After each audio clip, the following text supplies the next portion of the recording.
morning, televiewers. Welcome to this other edition of Prime Hour on My Media Prime. In the program today, we are going to be asking the question as to what to do to stop the killings in the troubled southwest and northwest regions. We are going to be discussing this with our panelists who already are in the house. Dr. Nick Ngwanyam is an educationist and a social entrepreneur, very interested on issues touching on society, and a host of others. We're glad to have you with us once again, Doctor.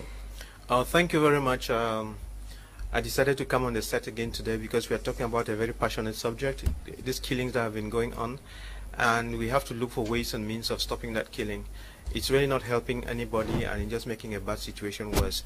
And I would think that in the course of our talk, you might see that we are repeating a couple of things, going over a lot of things, and probably saying them in different words or different ways. But you would understand that the truth is only the truth, and it doesn't matter what you do. That's all you can talk about is that truth. And if we don't speak the truth, we're not going to get out of this. Also with us for the very first time is a teacher all the way from Boya, Mr. Gentle. Is his name? Good evening and welcome. Thanks very much, Mr. Leonard. Thanks very much. I'm impressed to be here in front of my elderly man, doctor himself, and then I'm happy to be here again for my Media Prime first time. I'm right away from Boya, and then we are Cameroonian. We need to discuss issues related to Cameroon. Okay. Foreigners will not come to discuss issues related to Cameroon. True. We Cameroonians must solve our problem. Mm-hmm. I'm happy to be here again once. Okay, we are expecting a representative from the Cameroon Renaissance movement, CRM, in the person of Kumanga Nji. He was actually delegated by his political platform to represent them on today's edition of the program. I'm going to start with you, Dr. Nick Ngwanyam. The blood has not stopped flowing. We keep counting deaths every day, every second, every hour. Our mothers keep wailing and crying. Our brothers and sisters are dying. It's really very sad, and if we must come and talk about it, it's because we are really very concerned and we want it to stop. It's very, very important. And if we were to just let things continue the way they are going now, before long, probably it's with my head that will go. So if you see fire in your neighbor's house, you've got to do something about it, and if you think it doesn't concern you, sooner or later it will consume your own house. We have been shouting for the past 4 years, but it looks like things are taking the turn for the worse now, and we have to increase our concerns. We have to come on and try to see what we can do to bring peace to our nation. It's very, very important. And what we must say is that everybody has sinned and fallen short of that glory. The people have sinned. The government has sinned. The nation has sinned. The people have gone after Odeshi. The government has forgotten God. And we are all in a mess. And until we follow the precepts of God, and until we begin to know why we are here, and until we begin to know what love means, what truth means, what respect of life means, until we begin to realize that, we cannot make a human being, we can rebuild, but we cannot rebuild a human being, until we begin to realize that death is not something that we should enjoy, we should fool around with. If we have lost our minds, if we have lost our sensitivities, and we don't really care about these things, then we are finished. I don't know how best to put it, but we ought to become human again. We should all step back, be it the people, be it the fighters, be it the government, be it whoever, Amba, whatever, people in the diaspora. It's time for us to think and do things right. It's just unfortunate that the violence has been spiraling, and spiraling is a whirlwind, and it's been spiraling, and things are really going out of hand. And like we said the other day, if we don't do something about it, before you know it, Rwanda will be at our doorsteps. Okay, Mr. Gentle, the killings keep on perpetrated by both sides. We record deaths almost every day from across the two regions. Isn't it time to stop the killings? Mr. Moderator, I think it's time for the killing to come to an end. I have different programs in Boya where I keep telling my panelists that I don't want me issue of blame games. I don't want me to be saying that this party A is better than party B. I'm not. I hate since 2016 to 2020. We have keep recycling blames games, and lives are going. Life of a common man is going from 2016 to 4 years today. We keep say A did this, then Gabo incident. We call names. Now in Moyoka incident, we call names. I was surprised the other day I passed in Tico and there I saw women along the street crying and going to the judge's office because some 3 kids who went to check to pick sinners, was one of them, 3 of them were shot and 1 died immediately. So I think, Mr. Moderator, we are not here to be talking about blame games. For 4 years we have been talking about blame games. We are here to talk on what can be done, what is a solution to put an end to crisis in Northwest and Southwest. I think it's time for Cameroonians to sit up. I think it is time for Cameroonians to put an end to politics. It's time for Cameroonians to put an end to continuous killing that is going on of a common man who is unable to survive on her own. I think, look at this woman who was killed in Moyoka. With 35 years with kid left behind. It's maybe a farmer, a subsistence farmer doing agriculture to survive.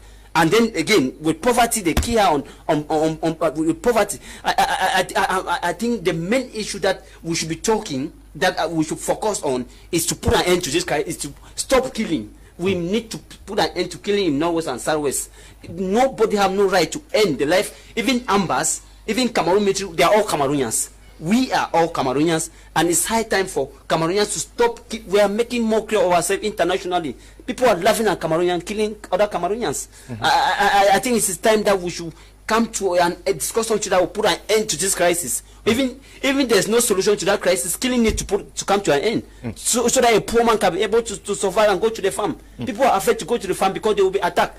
Those 3 kids who were killed in Tico, they went but to pick nest, and they were suspected as victims of stray bullets. Victims of stray bullet. And one of them who died, one certain Eno who died, the child who's 12 years, is the only breadwinner of the family. So I think we are here to do what can be done. There's a need for killing in North and South to come to an end. Yeah, Dr. Gentle raises an issue there. He talks about the need to end the blame game, because that is where this whole issue is rotating around. Yes, it's very, very important. The blame game is something that we have to learn to step out of. You know, I blame you, you blame me. Is this tic-tac kind of thing? You know, I hurt you, you hurt me. I pull your eye, you pull my eye. You know the kind of thing that used to happen in the Old Testament in Moses' days. No, if we continue like that, it's not going to work. We need to come to a place where we are reasonable, where we think, and where we behave like human beings and do things the right way. You know, you can burn houses or you can do whatever. Those ones can be replaced, but killing human beings just for the fun of it doesn't help in any way at all. It doesn't help to advance your cause. Molesting other people doesn't help to advance your cause. So we have to, in one way or the other, see how we overcome this human tendency, this anger that goes overboard and allows us to be behaving in such a barbaric way. It doesn't help in any way. I was telling some people the other day, and I was saying, look, with the Anglophone problem, we really need to, you know, be true to ourselves and solve that problem. And I was saying that even all Anglophones, be they 5, 6 or 8 million, even if all Anglophones were killed, that still will not be a solution to the Anglophone problem. And Anglophones killing other Anglophones or killing the military and saying it's the Odeshi that prescribed it, I don't think so. And there was this other thing, you know, where people begin to argue that the Anglophone fight or whatever is a God-ordained fight. I don't believe that. The question I would want to ask people who have those views is, if it was a God-ordained fight, then what is Odeshi doing in it? Because Odeshi is the spirit of death. If it was a God-ordained fight, great and good, to whom did God give that message? What was the content of the message, and what were the strategies? So we just use God's name in vain and then try to cover up for our mistakes, and a lot of mistakes we have made, be they on the part of the diaspora and the Anglophones and the Ambas or whoever, and then on the part of the government, who bears most of the responsibility. Tamai Jarvis, the killings have still gone on in the southwest and northwest regions. Today we got information that 2 vehicles were burnt around Moliwe, a Toyota Picnic and a Toyota Runs and a bike. Yeah, we still see the society, the community, the common man paying the heaviest price for what politicians are doing. It's sad to add to the series of issues we've had today. Ikata to suffer. Yeah, Ikata and Moyoka again, so suffer some casualties from the civilian perspective. I think that the politicians, it's time good enough for everyone to be objective, because even the non-state armed groups, they are playing politics as far as the lives of the common man is concerned. I was in Muyuka. That was on Friday. I think we spoke with the lady, the mother of the lady who was killed. I spoke with the mother, I spoke with the sister, I spoke with the senior child she left behind. She had 2 children, and the female who is about 13 years old. And you got the stories they narrated, how brutal the killing was, and how frightful they are already living in Muyuka, and how they intend to live their life is not something that you are in diaspora you would like to be in their shoes, and it's not something that you are in Yaoundé you like to be in their shoes, because they said that lady was taken within 15 minutes, interrogated and killed just within 15 minutes. And they came and told the mother that now on a black leg there, now go take you for junction. And imagine the kind of trauma that others around, not just the immediate family. This is what needs to be done. I think it's time good enough for us to ask ourselves if we are fighting to protect Cameroon, cradle of our fathers, the land of promise. Is this still the land of glory? Because if we want it to be the land of glory, we must do things that will glorify the land. And that, I always say that the Anglophone culture is a culture of respect, is a culture of dignity, is a culture that accepts intellectual debate, is a culture of democracy, is a culture of freedom of expression, is a culture of freedom of speech, is a culture that nurture or train individuals to see the growth of an institution than the downfall. But when we look at the history that is being written by both the non-state armed groups and the armed groups, it is coming into question whether those who say they are fighting for the Anglophone culture and those who say they are fighting for the land of promise, land of glory, if they are fighting for that same land of promise, or if they are fighting for the same culture they are protecting. Because a case in hand, I think let me just say something, Mr. Moderator. Okay, no, go ahead. Let me land. A case in hand is another lady too who narrated an ordeal in Moyuka, how the brother was adopted by the non-state armed group, beaten. And on allegations that he has been having frequent visit to the military barrack, and the issue is simply because he has someone that is locked up in the military barrack, so he's struggling to see that that person is released. So he has been going there constantly, and he's been tagged that maybe he's struggling to negotiate the brother's freedom in exchange of information to be given to the military so that they can come and slaughter. My question now is, does it mean that if someone is arrested or kidnapped, arrested by the military, you should not go to see how you can get your loved one released? Our fear, if we say we are fighting to protect the innocent civilian, we are fighting that they should have equal justice, equality, freedom of speech and expression. But that same freedom, you are suppressing it. That same expression, you are suppressing it. That same developmental idea, you are suppressing it. Then you are not fighting for freedom. Again, both sides are doing the same thing. So my plea is that the politicians should keep aside politics and look at the land of promise, land of glory, land of honor. And the same people who are fighting for the Anglophones should keep aside their ideological differences and look at the common man who is there and whom they say they want to protect, to be the same person in land of promise, land of glory, regardless of their own land or whatever they have as an ideology. To me, I think we must stand out that. You come in briefly before I get on. You had something to add? Yeah, I think. I feel bad when especially when they're making mention of politicians, because honestly, these issues where it is today, because unfortunately for politicians they have been unable to put an end to, or to come together.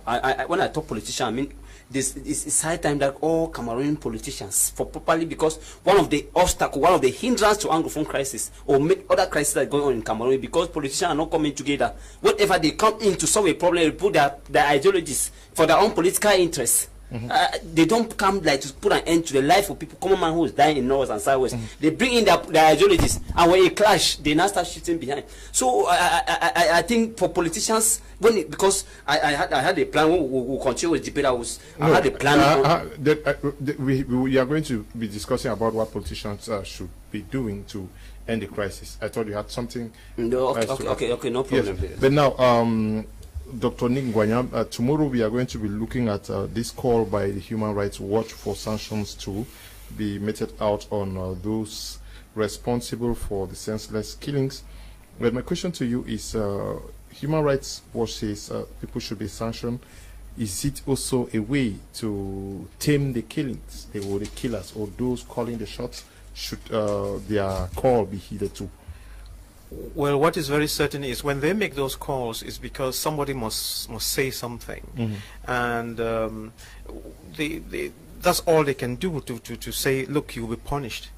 They're reminding you of what the consequences are, and they're also hoping that if they can say that, and then you have a listening ear, it will save the lives of many people. But what you can be very certain about is that statistics and evidences are being collected and stored, and what will happen at the end of the day is that when this war will come to a stop, because it must, whether we like it or not, then people have been hiding behind for whatever reason and causing all this death and violence. Know that you will be punished. That's all that's all about. If you are not being punished now, don't think that just because you are not being punished now, Human Rights Watch says they should be punished. Should these instances wait till 5-10 years later to go punish? Well, they should be punished. They should be punished. That's the principle. They should be punished. But when and how, it's a process.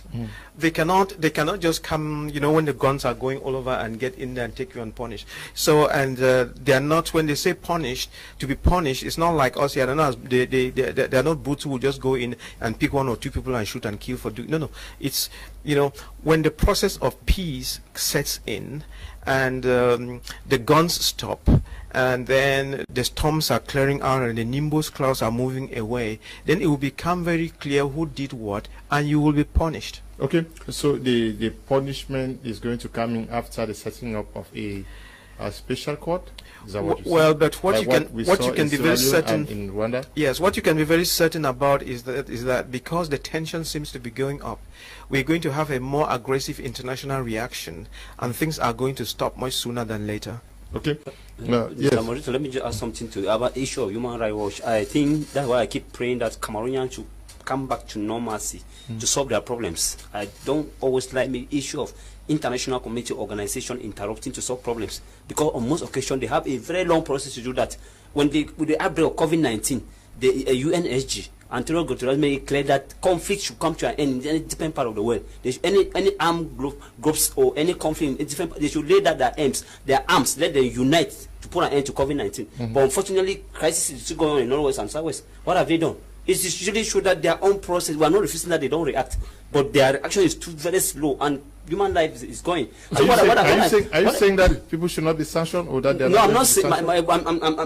My problem is I'm not refusing. My problem with them is that their procedure for sanction, it's too lengthy, and crimes continue, and people keep dying. So we want something immediate reaction. But Human Rights Watch says people should be sanctioned. How? But those who are supposed to sanction, what are they waiting for? They have to wait till, as he says, that until the crisis is over before. There is what we call SOP. Doctor is here, which is standard operating procedure. It has every conflict has its SOP, and sometimes you don't just dive in. So if someone is sick or you have an emergency, from the health perspective, because the person is unconscious, doesn't mean that you should just jump in and get the defibrillator and start pumping the chest and all those things. You have to observe. Yes, you have to be follow sure of an SOP. You have a standard operating procedure.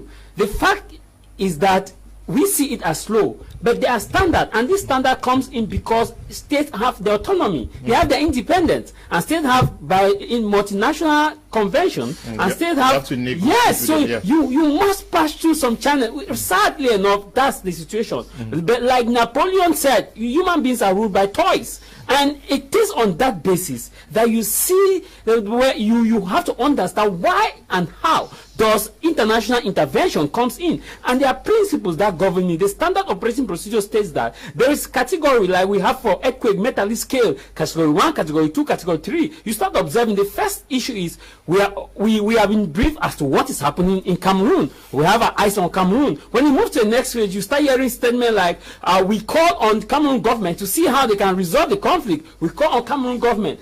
It's not like they don't understand that there is another faction of this conflict. Now, when they discover that it has gone to category 4, then you start seeing that we want to encourage both parties. Both parties start coming in. When they discover that it is category 5, where we start moving from the it start moving to the basic level, because when you look at this aspect of 5, category 5 tells you that hey, this is the moment where we call now for dialogue without preconditions, and at that level they still believe that the state has that power. And when they are doing this, they are making negotiation between countries that you have trade or agreements with that may hinder their direct intervention. And they are doing that because they don't want to, first of all, violate their own treaties. Because you don't know the treaties Cameroon have signed with, let's say, the United Nations, let's say the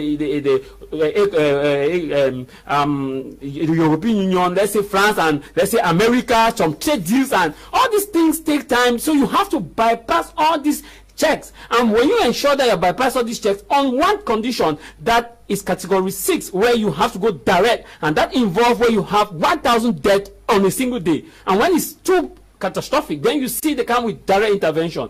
In cases where you see, like in Libya, as they quickly intervene because Libya had the agreement between Libya and some international and some countries were limited. Gaddafi was mostly compacting Libya to be for Libyans and have few trades with others. But that decision was taken at the United Nations. It was taken at the United Nations Security Council. It required just one veto. Because, that's what I'm saying, that was taken at the United Nations Security Council simply because they did not have some of these agreements that could hinder. But again, like I would say, that we should not feel like when a conflict happens, UN will just jump in, pam. UN is not a janky group.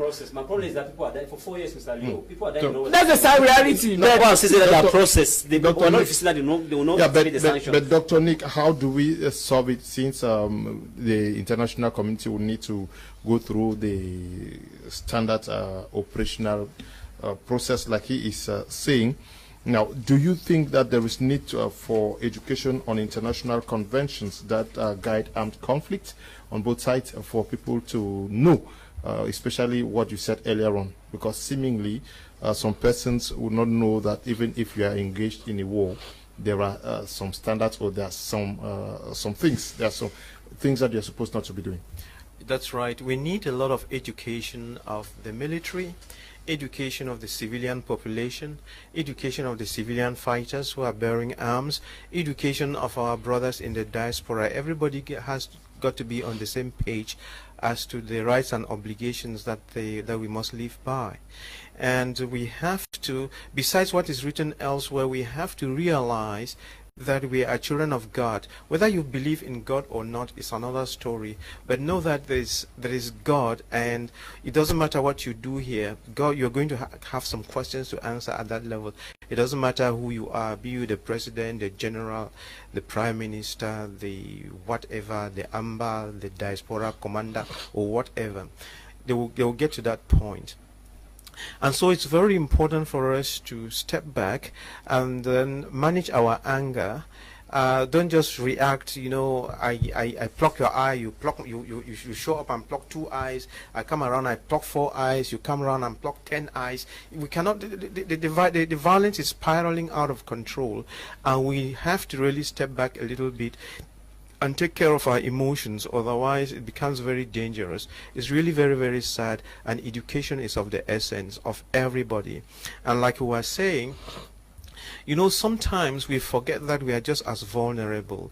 You would see a lot of people talking, might be from Norway, from America, from Belgium, and they are shouting on social media and breathing hot air. I call it hot air because you have the capacity to shout and breathe hot air because you are away from the scene of action.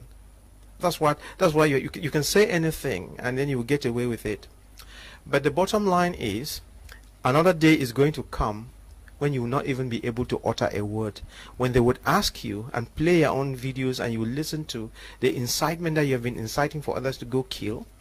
And don't forget, when you incite people to go kill, the blood of the people who are killed is on your head and on the head of your children for 4 generations. So when you kill other people and you love it and you enjoy it, know that you are inviting death to your own self and to your house. And know that it will come one way or the other.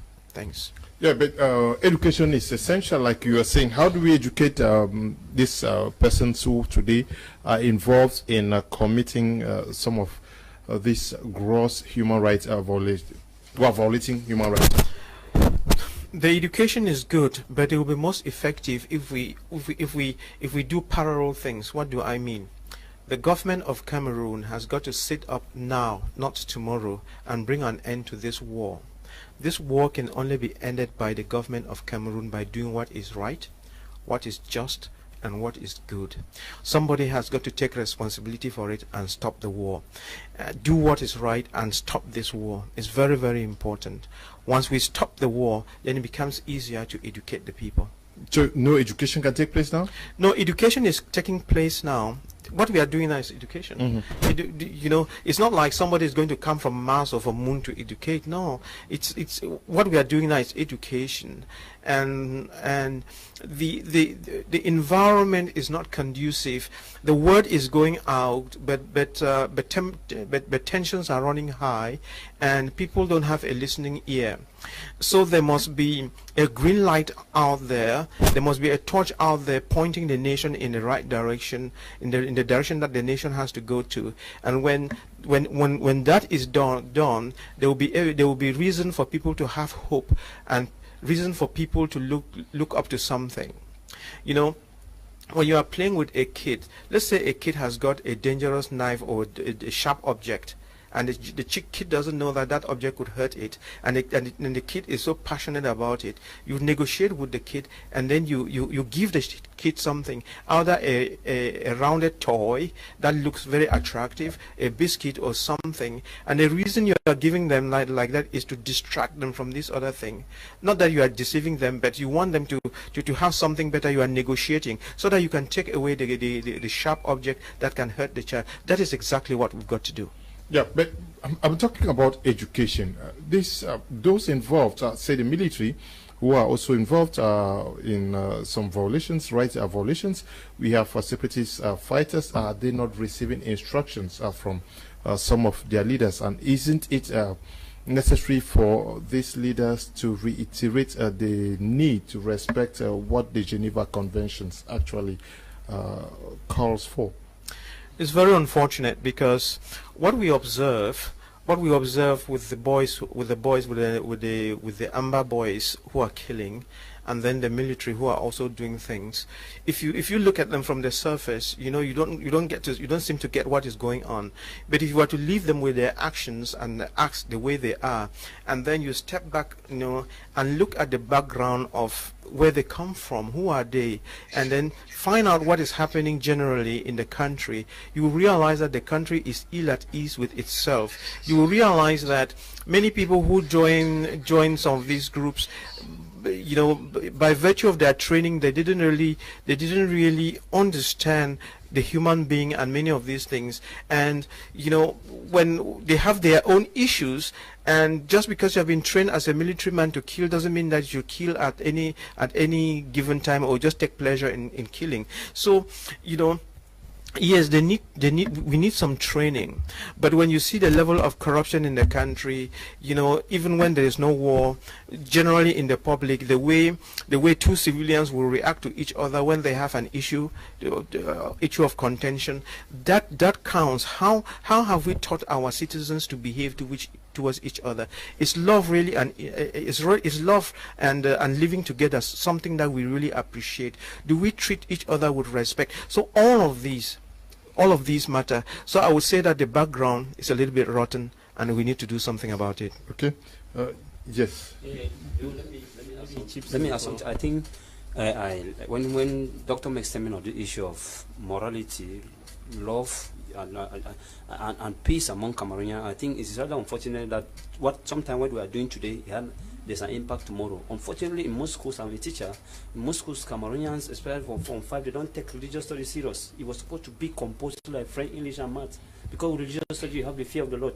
And if they don't take it today, they have not been taking yesterday. Are you saying that these students are morally bankrupt because of the 45 minutes of moral religious studies? Most of us in Cameroon start going to church at very tender ages now. Are the preachers not giving us enough moral lessons? You say it's good. You say most, not all. But I'm still saying that an additional morality is teaching religious studies, making it to be compulsory, like French, English, and math. For the yesterdays, the impact is today.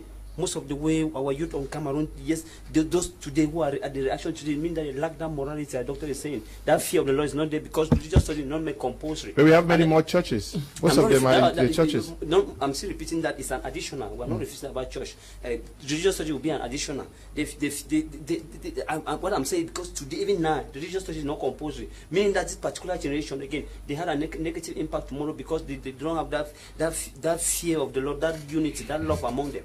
And I will come back to say about it's something that we need to take it seriously. Is it really an issue of religion? No, I'm just saying it's when I talk about morality, we find many pastors who are leading this groups. Maybe I just are coming. When you say pastor, I don't understand. Maybe I'm not.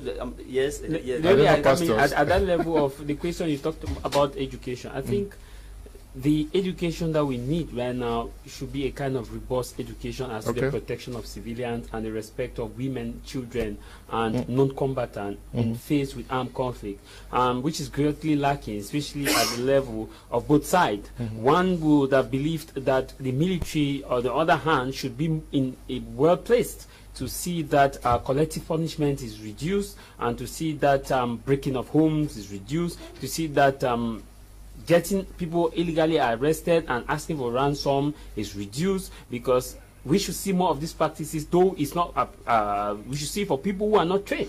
But now we see it for people who are well trained and people who are not trained, and this is like, it's like both parties are on a competition as to how to violate rights. Because today you see a video from the non-state armed group, within the next few minutes a video now from the other side. You ask yourself, is this kind of a race or running a race? Now this is what needs to be done at this level. The Yabachos, the Beniza Kangwa, the Heritage or the Mark Barata should understand that they are the lions that are writing our history now. And because they are writing our history now, you must be careful in the kind of education you give your boys. You hear videos like Dr. Ni said, people say, do this, do that, do that. And at the end of the day, when you play that video in the next 5 years, it will have its negative impact on this family. Remember that if you kill one person in an armed conflict, one civilian, you have affected an entire generation and a family for years and years to come. There are people who get angry and pick up arms. There are people who just get angry, and that's why you see the level of sellout is high in both sides. People are not selling out simply because they hate the struggle. They're selling out simply because they have been poorly treated. How should this education start? First, it should start with the way the military people are being trained. Civics and ethics should be inculcated in a different way than is being taught today.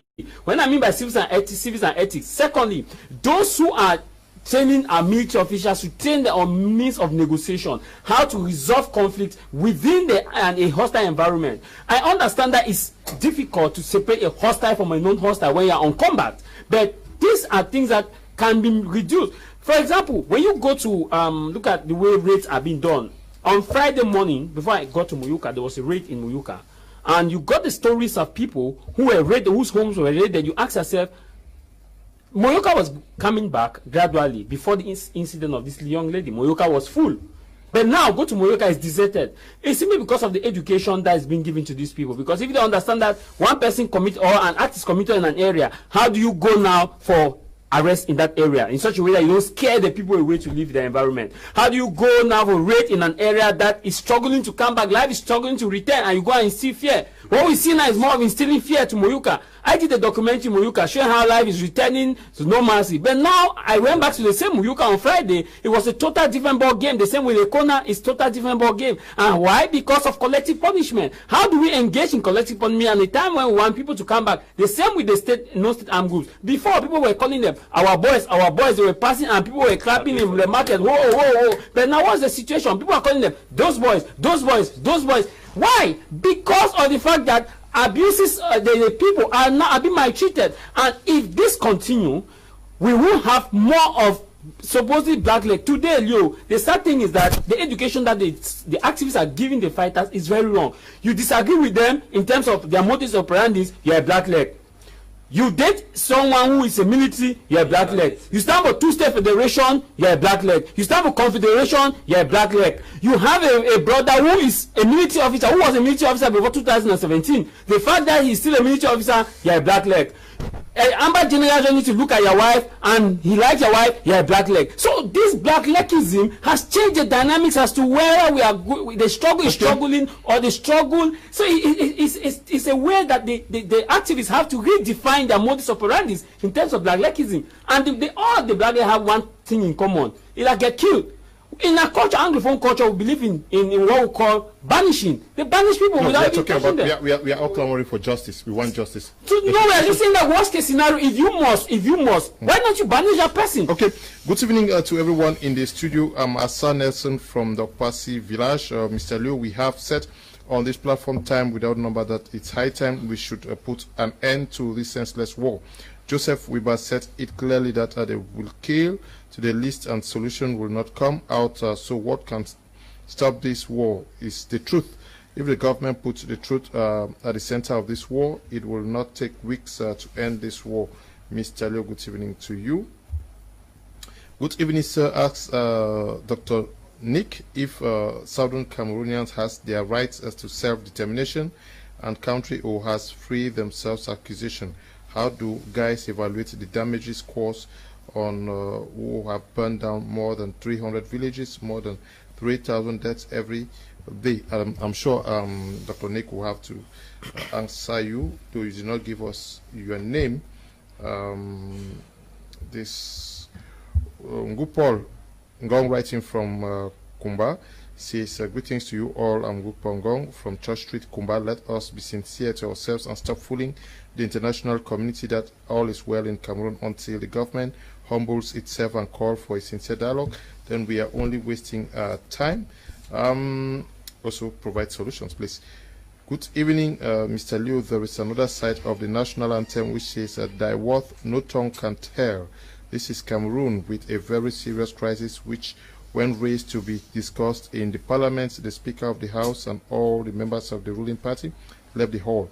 A country where our president once promised us a grand ambition. We didn't ask the direction of the ambition, not knowing it was in this direction, doing all to keep up.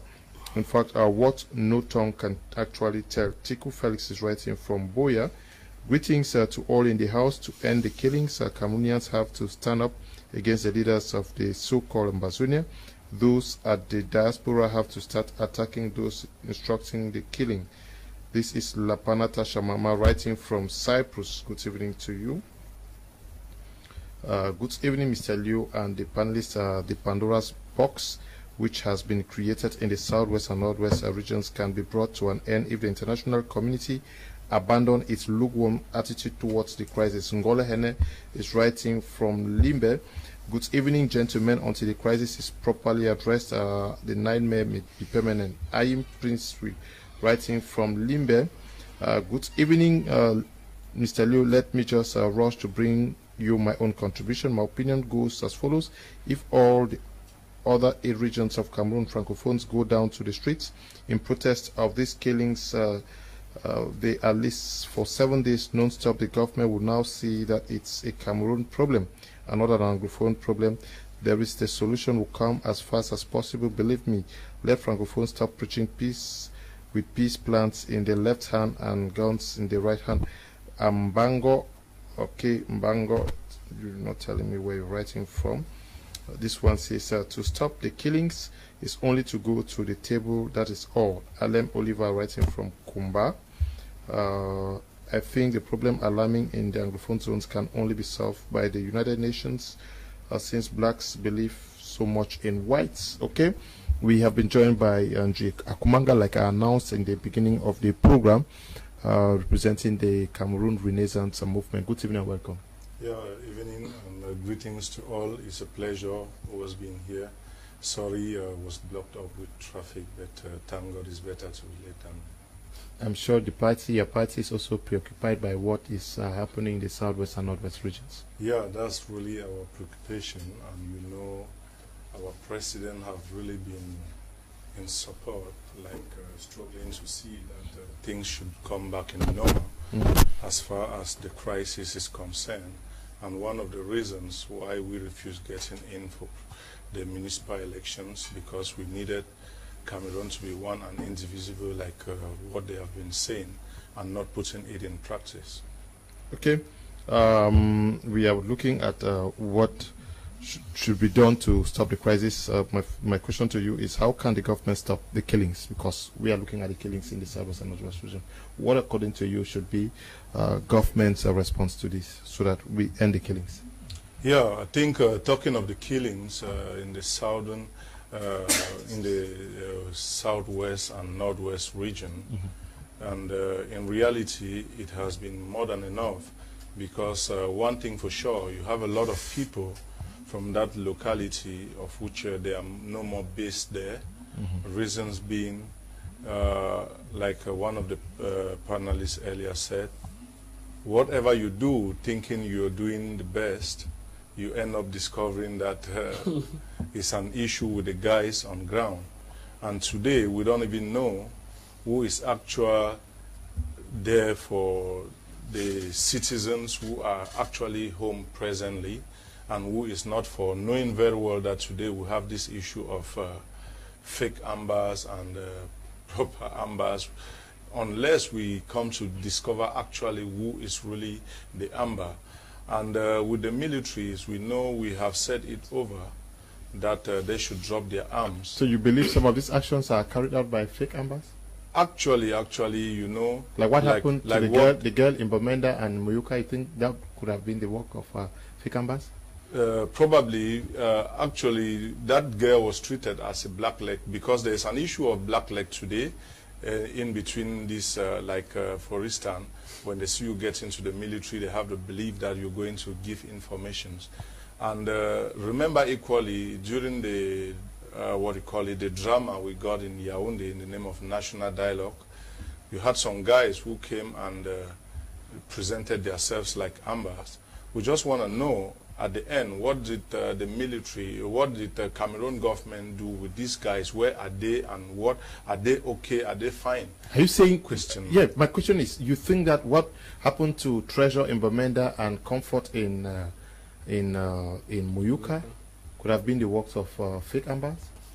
That is only if we can define actually who is a fake amber and the real amber. No, now the problem now is you are the one raising this issue of fake amber. Maybe you help us understand better who a fake, how we can identify. Remember, there was a case we saw one woman at National Dialogue, that woman was declared killed, that they even killed her and buried her, and she was at the National Dialogue, of which we don't understand someone who was thrown in the hole, shoot, and then dead. And yeah, my question is, so with the two cases in Bamenda and in Muyuka, I don't know why you are relating it to that lady, and I don't know how we can authenticate that the lady that was at the major National Dialogue is the lady who was buried. I don't know whether it went down the pictures are actually clear. I think before, sorry to cut Dr. Nick, because I know it was Dr. Nick that was this is it. The issue, his point is, if that girl was buried alive, she has family members that will probably address the alarm. But when the incident came, no family member, nobody could be chased as linking to that family. So I think I share his own opinion, but we cannot independently confirmed whether that was the situation or not. Because the algorithm where you know if someone was killed or not, because everybody like Chejo, she has a family, the family came up. Like the lady Moyoka, the family came up. All the other issues when you see family, but when you don't see a family coming to identify, so to me, maybe that's his algorithm, and I will not say he's totally wrong. Mr. Moreta, I think we are here to see her killing in Norwest and South come to an end. And not no, you are just adding to him because the person we're supposed to talk is Dr. Nick. Yes. What I'm saying is we should. I mean, I think the main issue here, the pertinent issue here is how to put an end to what's going on in North and South. And then let me, and then that's why I keep saying that Cameroon politicians. No, I was still talking before. So let me see Cameroon politicians come. See politicians in Cameroon come to. Okay, we are going to come to politics very soon. Yeah, because I think when he is representing CMR, I think when they keep saying that they stop participating in the legislative election with 2019, meanwhile at the peak of anglophone crisis 2018, but their president stand for presidential election. So there's a lot of controversy over the issue. That why I don't. When it comes to anglophone crisis, the most people that are crying most are politicians because there's a lot of game along their lines. They play a lot of game. They are using the crisis for political. We might come to that, Mr. Moderator. Yes, just now. We are going there. Yeah, I think we were talking of how giving solutions and proposals. My question to you was what should the government do to stop the killings? Yeah, I think as of now, the government have started whatever they made. They went to meet the guy who is at their keeping. We're talking of Seseko, in the name of going in for a dialogue, even though we have Ayabacho and this other guy who are like saying he's not the right person, knowing very well that with a gun on his head, it will be difficult to talk on the behalf of these people. I think presently we have said it over and over that as a father, if there is a dispute at home, it is right time the father should come out from the hole wherever he is and then come at least talk to these people. But if you look very well, the speech of the head of state, he have always been declaring war against the amber, of which if you know where these ambers are, it's better to go there. By the time we can define actually what is the problem of the Anglophone, the reason and what they need, I think at the end of the day, we are already at the line to look for a way to stop this killing. But without that, it will be very, very difficult because presently, as we are talking, we have a lot of guys from ground zero who cannot go back home freely because of one or two reasons that you have guys who are now working but money in the name of freedom fighters, etc., and you have militaries equally. So we don't even know who is killing, if they are the ambas or they are the military. So it is right time Cameroon come at one, and then maybe from there we'll now look a better way. Since he has been very itchy to talk about politics, what should be the posture of political parties as we speak? Be the CPDM, the Social Democratic Front, the Cameroon Renaissance Movement, Cabral Libi, and a host of others. So what should we see them doing at this juncture? Because some persons think that some political parties are using this crisis for political, to make political gains. Yes, I think it's important for us to understand that aspect of the problem.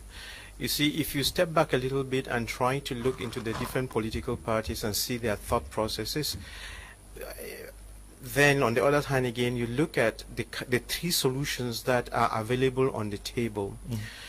What are the three solutions that are available on the table from the different angles? You have the separatists who want it their own way. None of the political parties is for that. Then you have decentralization, which is the fruit of the major national dialogue, which is a CPDM position.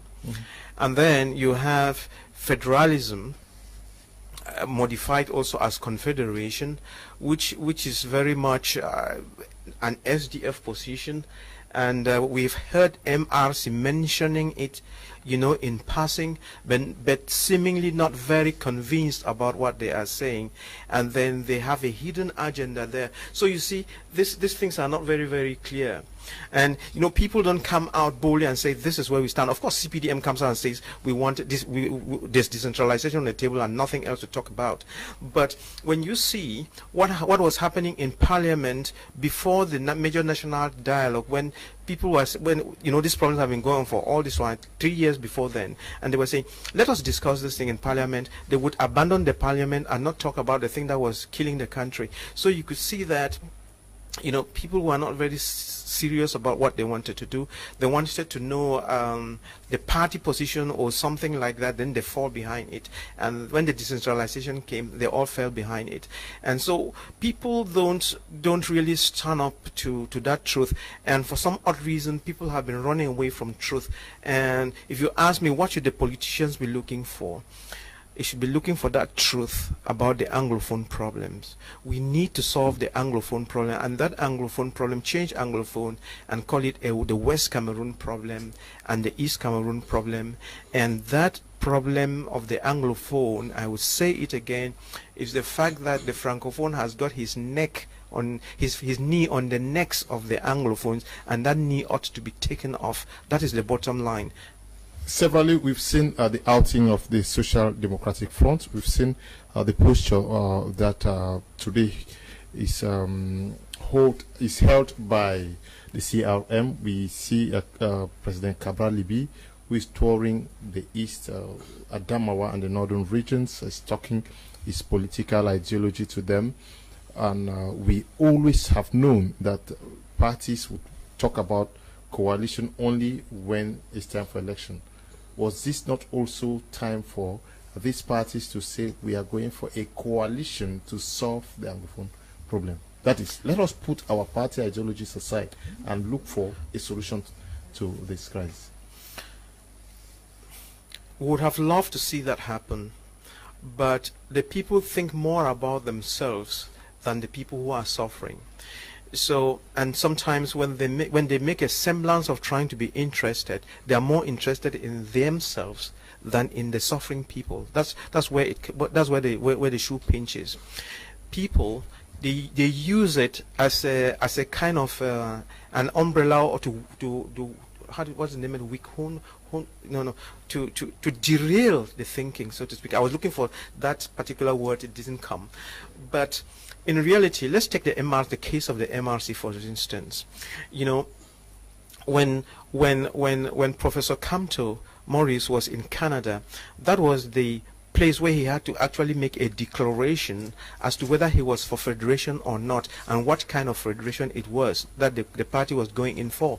But you see, he turned around in circles and never answered, and by the time he went down to the US, he realized that the anger had increased, and therefore he made certain declarations unconvincing declarations about federalism. So in reality, if he actually came to power, what you would notice is that he will either give us a 10-state federation, which is no federation, or he will try to take the Northwest and fuse it to the Western region, and take the Southwest and fuse to the littoral. You know, so he's playing tricks. He's trying to please the Anglophones and please the French. You know, is this pleasing thing, and he is not convinced about what he is doing.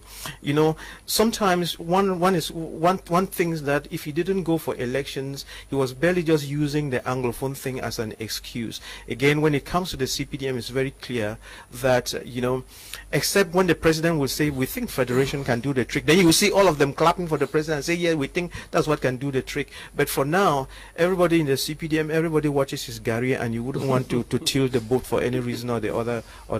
And the SDF has been bold about it, and it's just, they might not have you know, a lot of people representing them in parliament or whatever, but I think amongst all political parties they have been clearer than anyone else, and I don't really know what Cabral is saying.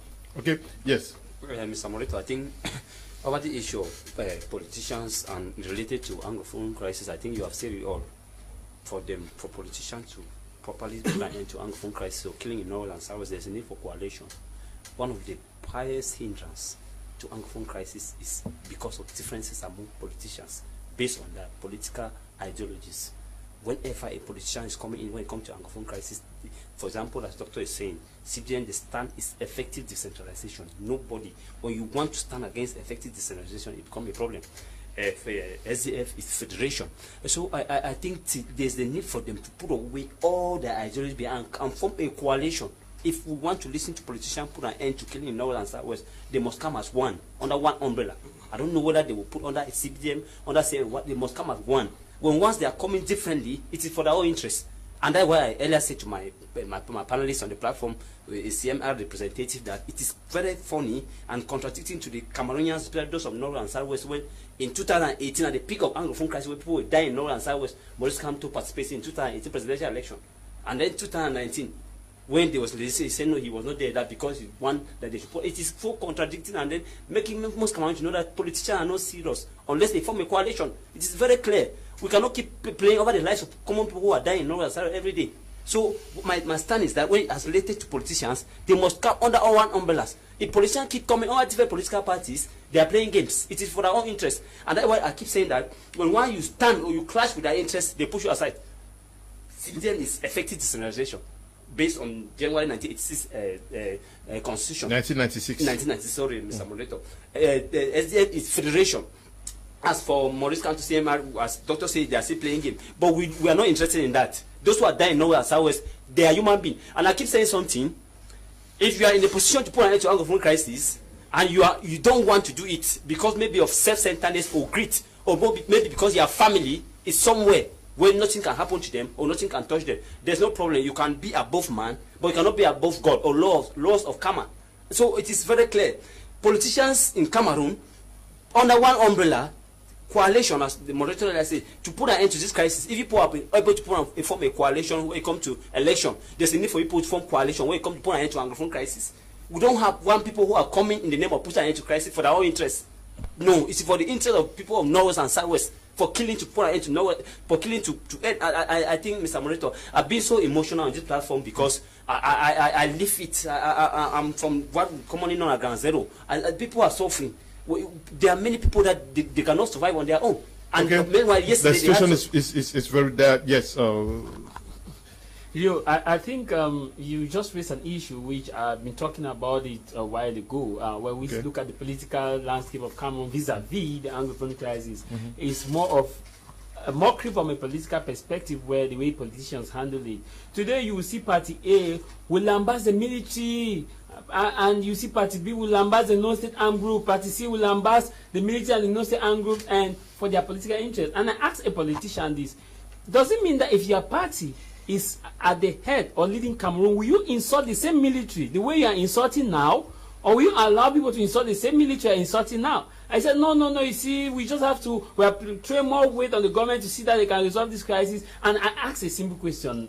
My question was simple. If your party is the head ruling Cameroon now, the military will not be for you as a leader. The military will be for the people of Cameroon. So if your fight should be that the military should be for the people of Cameroon, not that the military is just, you are just insulting, because insult doesn't give a solution.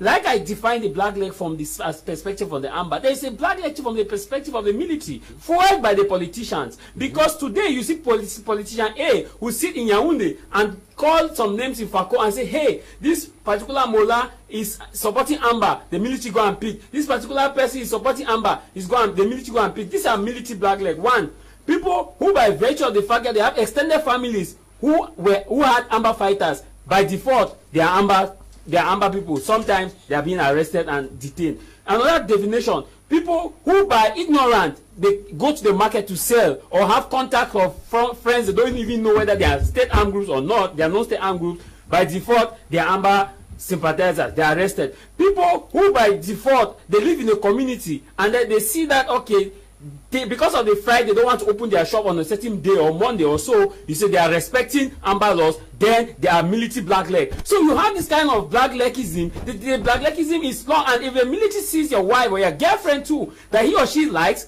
you automatically become an Amber black leg in that community. We have seen situations where homes have been burned down, not just because those homes have active fighters, but because they have relatives that are fighting for the war.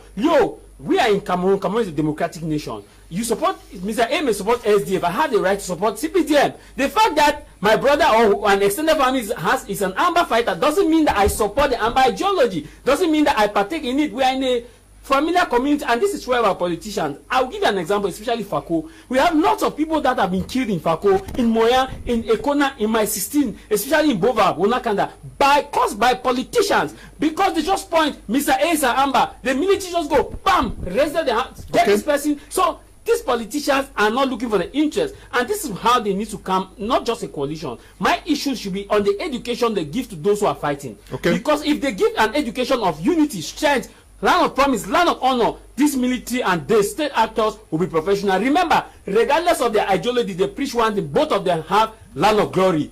Land of glory is common in both of their singings. Okay. So if they want this glory, we must start with politicians preaching respect of human rights without pointing fingers to the to people, but telling them that, hey, do this by respecting human rights convention, because they will never come on politician.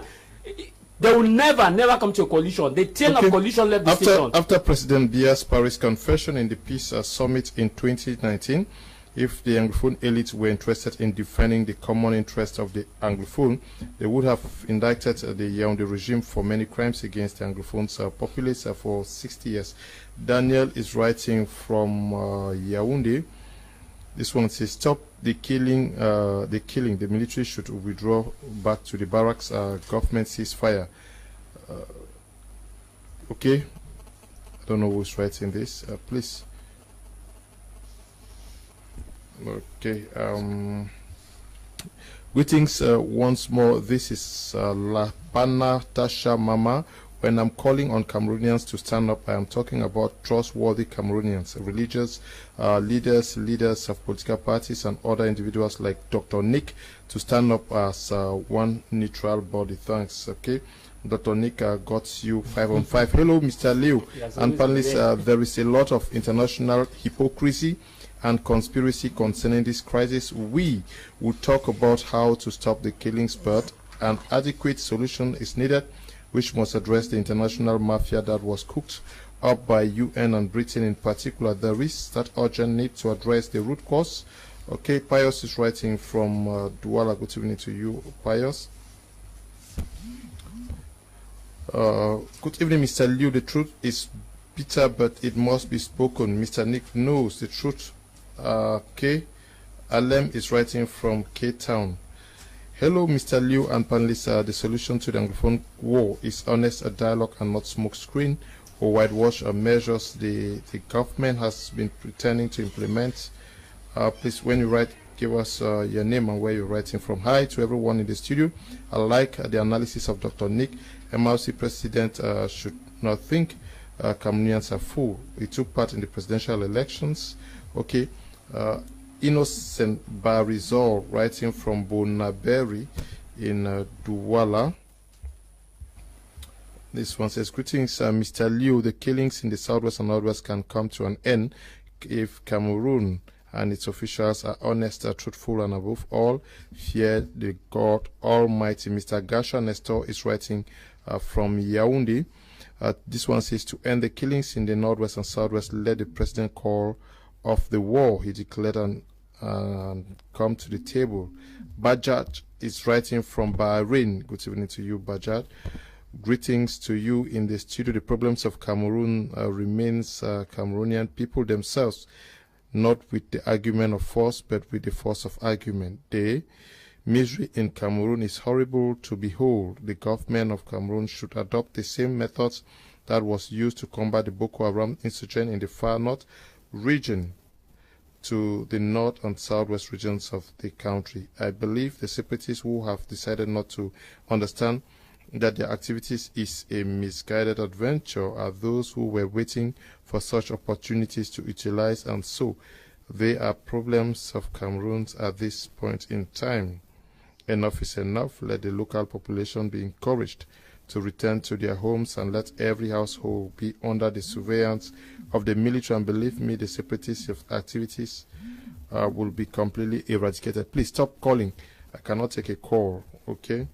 You did not tell us who is writing and where you're writing from. Good evening to you all in the studio. For how long shall we keep asking ourselves the same question? How do we end the killings in the southwest and northwest region? It's simple. Call for proper, genuine dialogue. Enuge is writing from Kumba. This one says, Mr. Leo, in fact, you are God chosen to get the minds of Cameroonians, and so whether through you this corrupt government can change. Okay, We hope so. Good greetings to all Mr. Leo. People talking about peace without justice. Peace will not come when injustice prevails. Cyprian is writing from Boya, but I think that we are going to talk about justice because almost everybody is talking about justice without knowing that the justice will be for all.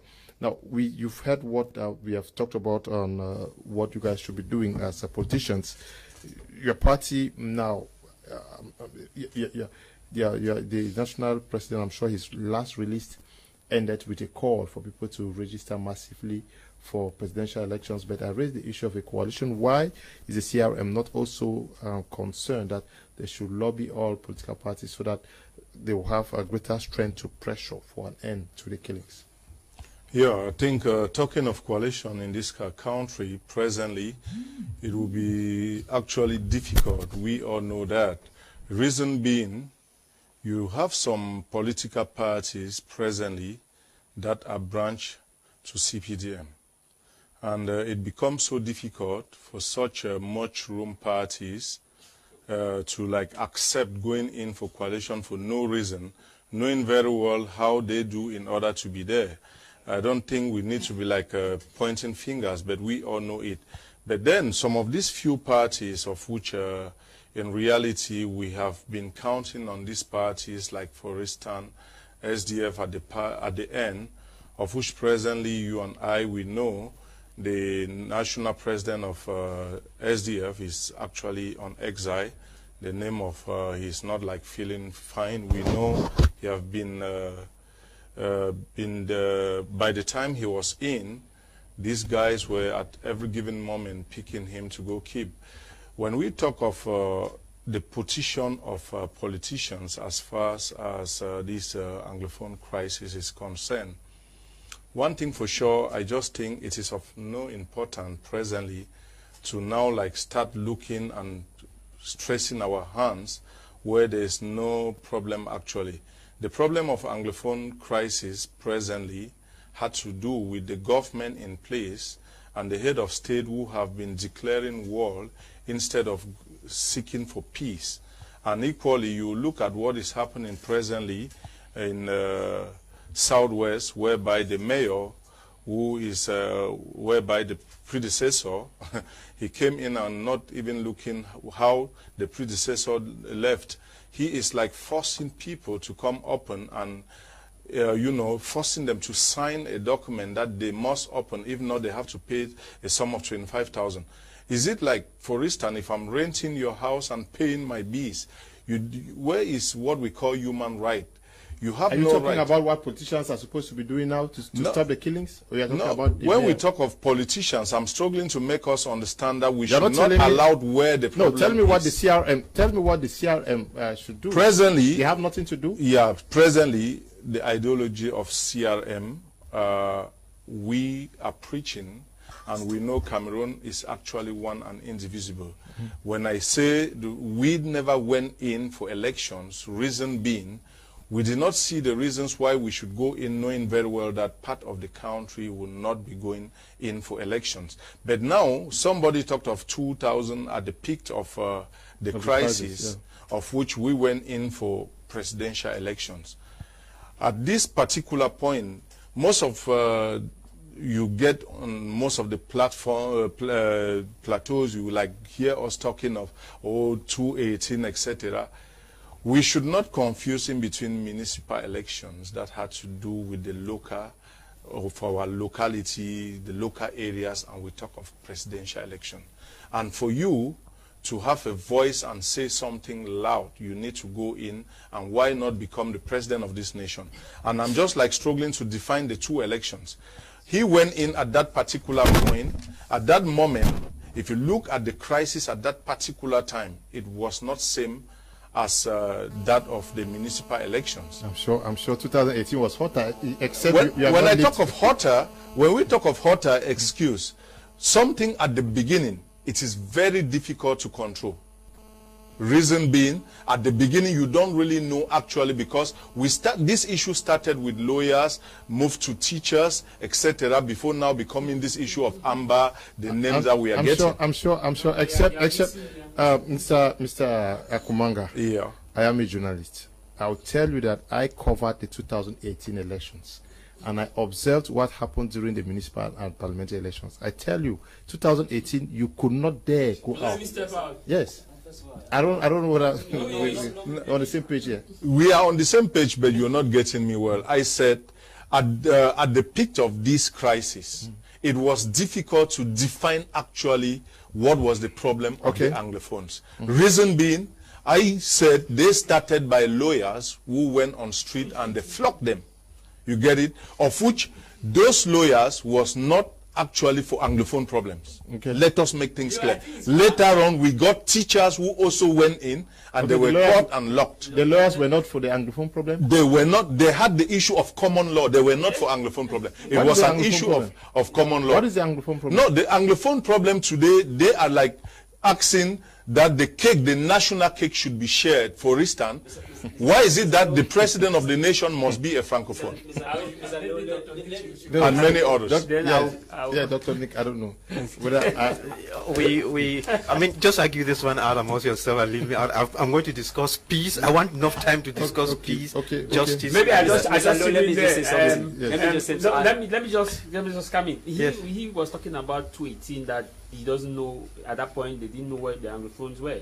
But let me remind them that this crisis started. The real problem. This crisis started in 2016, 2017. It's enough time for a serious political party to understand the need of Anglophones. When Bara and Co were arrested in 2017, when they handed powers to Mark Barata and Co, CRM should have known the exact issue. Moving from this, how they changed, this how it moved from Bala to Tapa Ivo and to where we are. And you are party saying that by 2018, when we were one of armed conflicts, that at that point in time you were saying dancing, let's get serious. No, that's why Mr. Lodawa earlier said that if politicians are coming to the people, I have been on many political debates with CMR representatives. They have not clearly defined. That's why I keep saying that politicians are pretending when it comes to the Anglophone crisis, they are not serious. I've been with many on debate with many CMR politicians, representatives.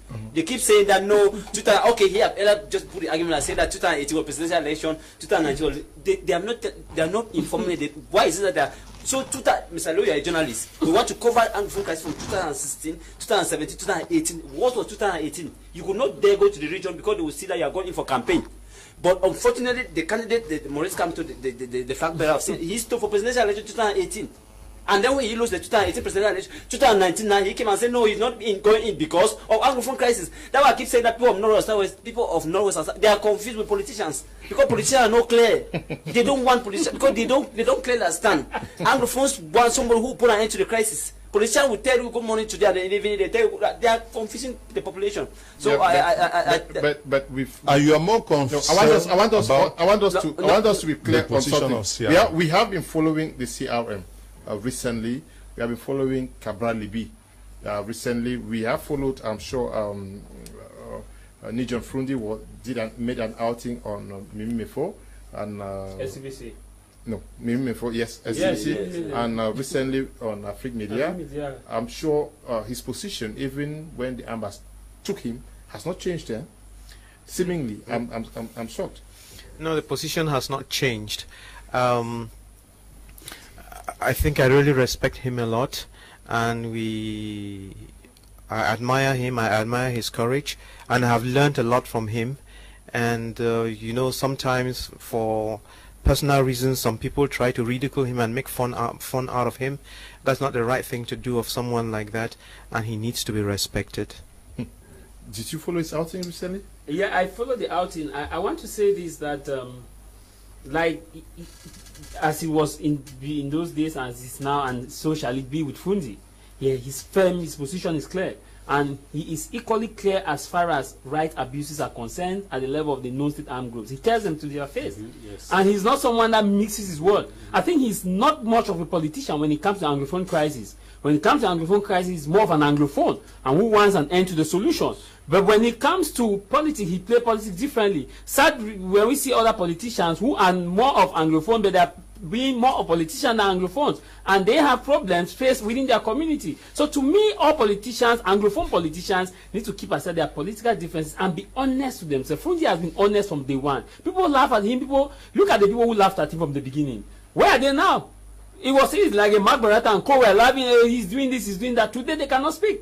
Nobody. So it's difficult to see someone who has built a reputation from 1987 till now. Someone whose action brought in the launch of multi-party politics. I think, Mr. Morito, I think just like Javi is saying, I think we follow also Fundis. His stand is clear, and he's keep out condemning human rights, especially on the part of the separatists, generally condemning human rights violation.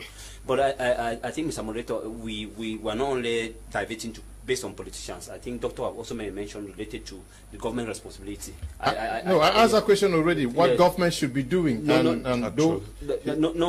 want to just highlight something on the part of the government. We, especially Anglophones of North and South, they are like Oliver Twist, keep asking for more. Yes. They're asking for more. Now, coming to that, I want you to come in. I want you to come in from the perspective of the elites from the Northwest and Southwest region. You are an elite, and severally we have seen commissions crop up and just die away. What should the elites themselves be doing to help solve this crisis? Because we have, on the one hand, the separatists are fighters, we have the government, but there are people who call themselves elites from these two regions. Are they so powerless?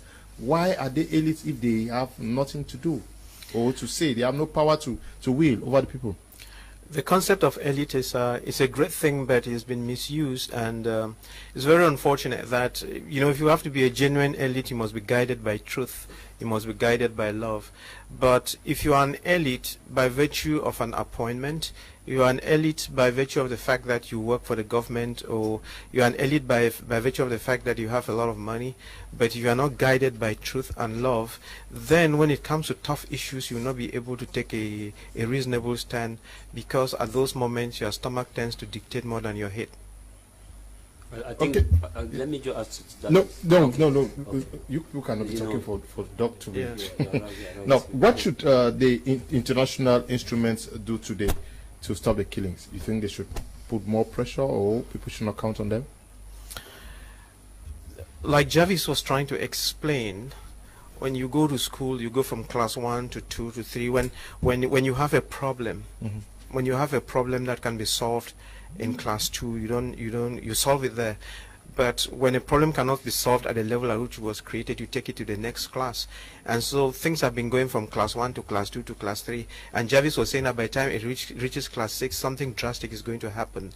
And so the international community goes through this process. You would also remember that when America had to go to was it Iraq? Yeah, March 20th. Yes, they were the kind of like were following a certain procedure, but at one time when the international community was slow to react, they just went on their own and said, okay, we're going to do it.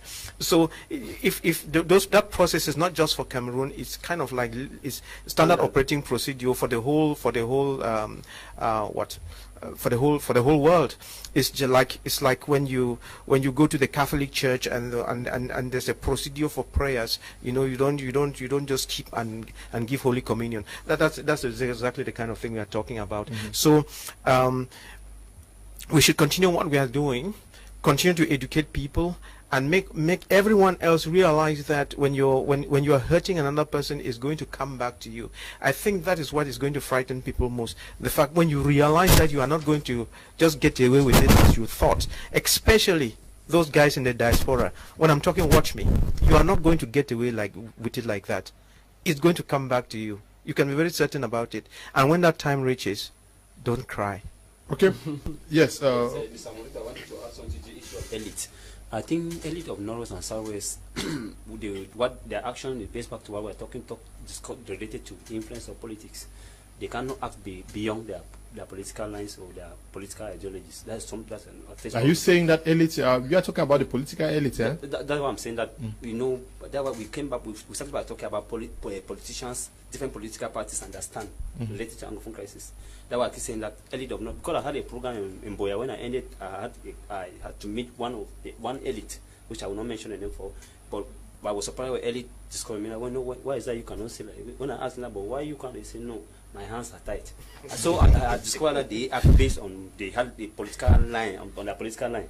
That when you go, because this crisis is very sentimental. When you blunder to do something out of the line, you become a target, or you might. They say you're a blackleg. Yeah, you might be suspected. Because as that elder says, blackleg is not only from the separatists, they're also government blacklegs. So especially when you are of Northwest, the origin of North and Southwest, you should be careful with it. So when you want to go forward, maybe going out of the party line, you might be suspected. So when I asked the doctor that why is that you cannot go on, and he said no, my hands are tight, and he related the kind of doctor is saying related to the stomach. Cameroon politics is politics of the stomach. You can't do something that at the end of the day you don't have food to put on your table. So that's the problem that we're facing for the area of North and Southwest. Yes, but the civil society, your appreciation. We have civil society organizations who have been very active on the Cameroonian landscape, especially in the Southwest and Northwest regions, involved in many other activities, but we have heard not much from them during this crisis. I think Mr. Morito, everything I keep saying that everything goes back to when this crisis like that. Government will put a platform, Mr. Morito. There's a need for government to put a platform. It goes back to the government. Everything goes back to the government. It's the government who says that, just like they did during the national dialogue. We need representatives from civil societies. We need religious bodies. We are talking like, what about religious bodies? No, we are coming to them. Yeah, what about religious bodies? We can't forget about the death of Reverend Father Sobe Moyoka. Can't forget about the death in Batibo of recent, where a humanitarian who associate pastors. So what are the government need to put a platform for different representatives? There's nothing that we can do in Cameroon without the government putting a platform. I think it can be in this crisis that been allowed to for different organizations or whatever to solve the problem. With that, take note, Mr. Morito, everything in Cameroon must go back to the government to put in place an organigram for everything to work on successfully. But if the government does not put a platform, even there's a civil society representative, what are they acting without the influence of the government? I think they go back to the government. What is the government doing? And that's why earlier said that there's a need for government, and some people are writing saying that they need a genuine dialogue. Government have earlier organized a dialogue, and then government must put it clear. We need representatives of civil societies, we need religious bodies, we need separatist representative, we need federalist representative, all of them to be inclusive, be on the table. If government not put a platform, anything you are doing, you are going against the law.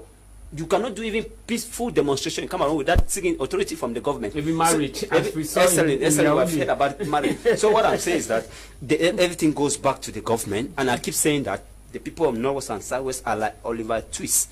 They are not refusing the government, are not done a lot. We have applauded the government for creating National Bilingualism Commission. We applaud the government for DDR. We applaud the government for the National Dialogue. We applaud the government for creating a common law school in some other area. But we are Oliver Twist. We keep asking, enough is not enough, because killing is still going on in North and Southwest. Okay, so that's how you think also the time I job is that the civil society in Cameroon or in the Southwest and Northwest region, they are helpless? They are helpless. Leo, let me wear now the cap of a negotiator. I think from this perspective, the civil society cannot effectively call the shot, because they are just there in response of actions from both parties, as far as the common man is concerned. But those who can call the shot are the images you see behind us, the mothers. But to me, they have become political, and they are using it for their maybe for political gain. I'll give an example, you. In conflict, emotionally charged conflict, who can bring both parties to sanity are the mothers, the elders, the mothers, the elders, those who are old, who can stand at the front of gun and say, shoot us. When I mean shoot us is that both parties, if these mothers, all the mothers in North and Southwest region, decide to ground the streets of North and Southwest region for just 2 days, nobody, the military will not shoot their mothers. There's no state armed groups will not shoot their mothers. And if they do that, that is a green card to an immediate end to this conflict. Because when you see they keep folding their arms, go and cry at the governor's office, go and cry this, go and say, no, we condemn this killing. Let me ask you, when I went to Moyuka, I asked that the mother whose daughter was beheaded, that today is Friday, how many persons have contacted you to personally give you condolence? None. But on Facebook, it was everywhere. We condemn it. We send our sympathies to the families. Maybe they don't know. Maybe they don't know them. How do you know them? How will you contact them? There are legions in there. There are channels that you can easily get them. How did I contact them? That's not an excuse. If you want to get them, you get them. The same thing we keep condemning on social media, condemning to use for political gains. The mothers can go down to the field, say that okay, enough is enough. The task force is enough. Our children who are military are dying. Our children who are non-state angles are dying. Our children, our colleagues are dying in the bushes. Let us ground the street for 2 days. 2 days, the story will be different. But when you see them say, no, let's go and cry this, let's go and cry here, let's go and cry here. It's politics. And at the end of the day, start forming task force, organizations, start moving out of the country, getting visa and the rest. To me, if they are actually for the interest of Anglophones, my mother in the village will come out and stand on the road. If the mother say, let us stand and say enough is enough for this conflict, the government will bend. The non-state armed groups will bend. But at this level, they cannot bend. The civil society cannot go on the street because they will be tagged to have received money from abroad to destabilize Cameroon. But who will tag the mothers from Gokitunja? Who will tag the mothers from Akwaya? Who will tag the mother from Moyoka? Who will tag the mother from Moya? The Bamba who will move to the city Moya. Where has she collected money? That you who is an Amba fighter will not shoot your mother. Even if you shoot, how many can you kill? Even if you are a military, how many can you kill? Let's be clear. That's just a green card. X, there's no green card. And with that action, international community will understand that, hey, it has moved to this next level. And that is a catalyst of change. What will define as a catalyst, something that takes part in a reaction, but end up not being used in that reaction. And this level, the mothers are the catalyst. Which, of course, they will turn the litmus test from blue to from normal to red. They're highly acidic. Okay, Hans. Yeah. Yeah, I think you were talking of the civil society. Civil society, yes. What they need to do in order to put to stop. Yes, to stop the killings. Yeah, talking of civil society, even the Amber guys are already civil societies. That was my question to you. My original question to you is what should be the posture of the Amber fighters and their leaders to stop the killings? Okay, because when I remind us of Amber who are civil societies, they are individuals who just get up and say, no, it is more than enough, and they went on straight. And some years behind, it was actually our mothers in the name of Tekembeng. They went, removed their dresses in those days of SDF, and it never worked. And equally, some days behind, you can remember CRM, who went on street and were locked up for 9 months. So with the government in place, if you are against the system, you need to be highlighted and removed out of the system. And for that reason, it becomes so difficult with a common man who is like struggling to earn his common living to go on street and fight again today. And coming back, please, you talked of the elites and their position. I don't know if I should comment on that. First of all, you know, most of our elites are political elites. And it becomes so difficult for you to send a political elite to go and, you know, cut a branch of which that branch is where he's fetching his food. You have a lot of ministers who are not ready for this crisis to get to an end because they are making a lot of money. You know, there is a say that a lot of giants were born within the period of war, meaning you have a lot of ministers who will get rich today because of the Anglophone crisis, and others are really like even financing others to be against others.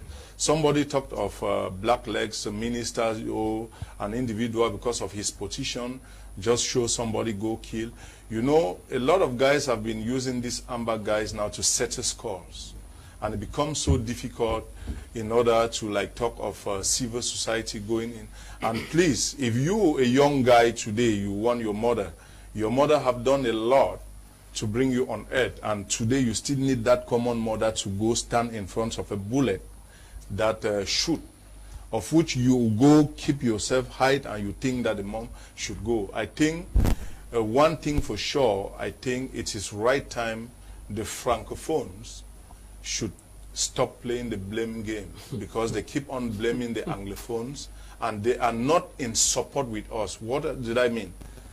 They have never locked like a national lockdown for a day, like what we saw within the COVID-19, the lockdown within that particular period. Are you talking as an Anglophone or a CRM militant? Because the majority of CRM militants are Francophones. No, we are talking of a general case now, and let's allow the political background aside.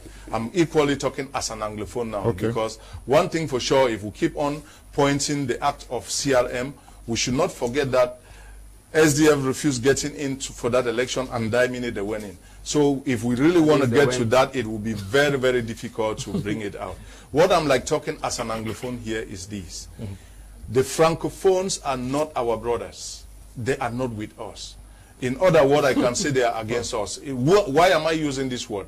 You cannot claim to say we are brothers and you feel what I'm really going through, and you cannot come and, you know, dine with me and then you go on street, say no, enough is enough. We have Francophones there in the English zone area. Most of these Francophones, their children were going to school in our zones, the English areas, because we have very good education system, etc. But today, you bear with me that they have allowed us to fight our fight, and maybe the end winner will be them. And when we now talk of victory, they will come. So for me, I think it is the right time that the government should go in as well. Yeah, victory. I don't know. Victory as Anglophones or as CRM or as, I don't know. No, when I talk of victory, because there's still that belief. I'm not talking of, because we will talk of that of CRM. It is already there somewhere around the corner. It will come. Okay, the victory of CRM is around the corner. That's why we are calling Cameroonians to go in massively and register themselves for the Okay, before he comes, Leonard, Dr. Nick is as forthright, pointedly blunt and articulate as often. The activist teacher is good, but ought to have his facts checked, upgraded. The young who is not as gentle in speech as his name sounds has been going yo-yo, so to speak. He started off by advocating that blame games be put under, but helas, he's been blaming all the way. Dr. Ngwanyam shall certainly be recorded by posterity for offering wonderful solutions to this ugly war. But are those killing by proxy listening? The answer is blowing in the wind. Charlie, Uncle Charlie Ndicha is the one writing. Good evening. Glad to know you're following the program, Uncle Charlie. Greetings, Mr. Liu and the crew on board. Samba from Tombel. Anglophone crisis is no longer an Anglophone crisis, but an Anglophone trouble. Look at the dual scenario in Bamenda and Moyuka, respectively, with such a massacre by our own citizens who seek to protect us, puts us on fear, and no is longer safe in this part. Okay, no one is safe in this part of the English-speaking regions. Good evening to you. This one says, I'm happy for your program. Good evening to you. Thank you very much. It's not tell us who is writing. Good evening to you, oh, my brothers, and thanks for your program. Really, our country is lost. It's a pity we, the so-called 2 cubes of sugars, have refused to dissolve. Okay, please tell us where you are writing and who is writing. Hello, dans le SDF qui disait qu'aller aux élections dans ces conditions, c'est acté à la partition du pays est plus crédible que le MRC. Simo is writing from Italy. Good evening to you, Simo. Ngupo says, Mr. Leo, please permit me come in again. The CRM representative should be not be mixing his work. He started well. I thought he wanted to tell us that they went in for presidential elections because the rest, the other regions could vote the president, but at the level of local elections they could not, because those of the 2 Anglophone regions could not have the opportunity to elect their local representatives. Okay, Paul, good evening to you, writing from Kumba. Please, can I have a doctor's number? Is Innocent Barizol from Bonaberi. Okay, you say you are a lecturer and business consultant. Good evening to you. Just indicates you say you want doctor's number. Indicate to me after the program. Good evening, Mr. Liu and co. I think we should stop calling on the United Nations to come to our aid, because they too are divided in their ideas, just like the government and the separatists. This is because the American government is with the separatists and France with the government. Hence, the government should use their wisdom to end the crisis. They know exactly what to do. Lobson is writing from Yaoundé.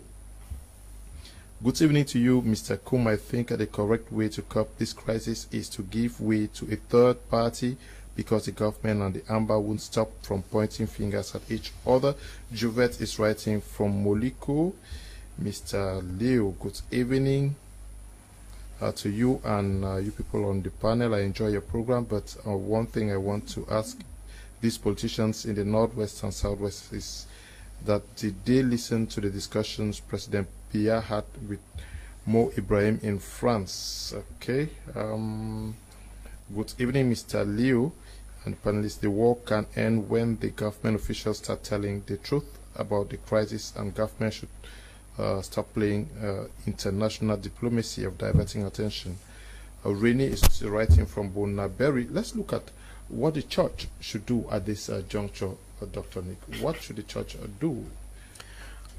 Well, I will rephrase what the church can do and then come back to discuss a subject that is very dear to me. Okay. When I'm done with the subject, then you will see how the church fits in. Mm-hmm. I want us to discuss the concept of truth, the concept of justice, and the concept of peace. Mm-hmm. Now, these three words and concepts are interrelated, and we must know how that happens. Otherwise, we get mixed up. Okay. You know, we say, for instance, that there can be no peace without justice. There can be no peace without justice. What exactly do we mean? And when we say peace, what does it mean? I myself, I used to just take those words for granted until I went to Google on internet and say peace, and then, you know, things came out. They were very erratic, and it was not exactly right. And it's through listening and meditating that it became very clear to me what peace is. For starters, peace is like money. Peace does not like noise. It doesn't like noise at all. It's very sensitive to noise. And to understand peace, we have to understand truth. So the question is, what is truth? And I also did not understand what truth is and should be until I listened to the cardinal when he was giving, was it, what do you call that thing? Was it a graduation or something like that at the Catholic University in Bamenda? And he gave a lecture on truth. That's when I got the different aspects to truth. And this is it. So we have concepts like oncogenic truth, half-truths, then some words that we use like facts. But this is it. To every situation, there's only one truth. There are no two truths to every situation. There's only one truth. And it is that one truth that many people twist around for their own gains. So it doesn't matter what the situation is. If we looked for that truth, it will set us free. That's what the Bible says. It says the truth shall set you free. And until you learn to look for that truth, you will never get free. So it doesn't matter what the problem is, we must look for that truth, whether you like it or not, because at the end of the day, that's the only thing that will set us free. It's very, very important. And this is how you can tell if something is true or not. You know, I gave the example of bananas. So you and I are hungry, and there's a lady that's selling bananas down the road, and we look at something that looks like bananas, but when we go there, we realize that there are two kinds of bananas: the Chinese banana and the Tico banana. And what do I mean by Chinese banana? The Chinese banana is plastic. From a distance, it has the form of a banana, but when you go there, you realize that it doesn't have the weight. It's very hard. You cannot eat it. So it is a lie. It looked like a banana, but when you got there, it didn't fulfill the functions of a banana. So every truth has got two parts to it, and that's how you use to test what is truth or a lie. A truth has got a form and a function. What do I mean? If you see a water system toilet sitting there, well, it looks like a toilet. But if you go and pee in it or poo in it and it doesn't flush and there's no water to flush it, it's not a toilet. So it looks like a toilet, but it doesn't have the functions of a toilet. Therefore, for something to be true, it must have the form. He's wearing a white jacket and looks like a doctor. and then he must be able to do the job of a doctor, those two things. But you can still wear a jacket and have a stethoscope, but you are fake. So you see, those two things must go together, and that's what we must be looking for. Without those two things going to, we call those congruency. When those two things agree, it's congruency, and you have truth. But what you will notice is that in our country and in what is going on is that there's a lot of half truths, and people always tell the story from their own end to real load you into the wrong direction, and until we get to that point where we really get that truth, we'll never be out of this. And the war and the killing are going on because the major national dialogue was not built on truth and did not respect the principles of truth. That's where the problem is. So everything else that is coming out of is reconstruction, whatever, they are built on the wrong foundation. And that foundation, the right foundation, was established by His Excellency President Paul Biya with Mr. Mo Ibrahim in France, when he says, look, we have had our knees on the Anglophones' necks, let's let them be. If from that moment on we should be building on the principles of truth, but a lot of people don't want it. Now, but what is justice? Justice is the process. Justice is not one thing. It is a process of establishing truth. Whatever that truth is, it is the process of establishing truth. I'm not talking about justice in our courts. Justice as it ought to be, justice the way Christ wants it, is the process of establishing truth. And once you establish truth, you pay reparation. And once you do that, peace comes. So peace is a bonus that shows up when you have respected truth and justice. But without truth and justice, if you are looking for peace, you will never get it. I hope we all understood that. Okay. We are going to continue with the program after this interview we had with Senator Bou Soulé, who left a womb. He was in Yaoundé for almost 6 months because of the ongoing crisis. He's back in womb and had this to tell us. Thank you, Mr. Charlie, that you came to bury your father's successor. I accept my condolences. Womb is my village, my original village, where I was born. Most of my time I'm here. And even though when the crisis came up, it wasn't easy. I must be honest to you that I worked together with the outgoing prefect, Mr. Kamga. In fact, it wasn't easy at all. But I want to actually inform you that there is calm. There is calm. It is not as it was about a few years behind. You see, if you look at the situation of the people of who were mentioned, you will sympathize with them. One, the Bafo road was blocked. They hadn't a way to leave home and get to Mamenda. There was no access to attending to hospitals, check their health, because in Womb, where the general hospital is, that you will find the doctors there. Friendship, we should sing our differences in the name of God and correct yourself and move forward. It's getting to 4 years. Our children are not this issue. I must be honest to you. I don't know. The people took the thing here seriously.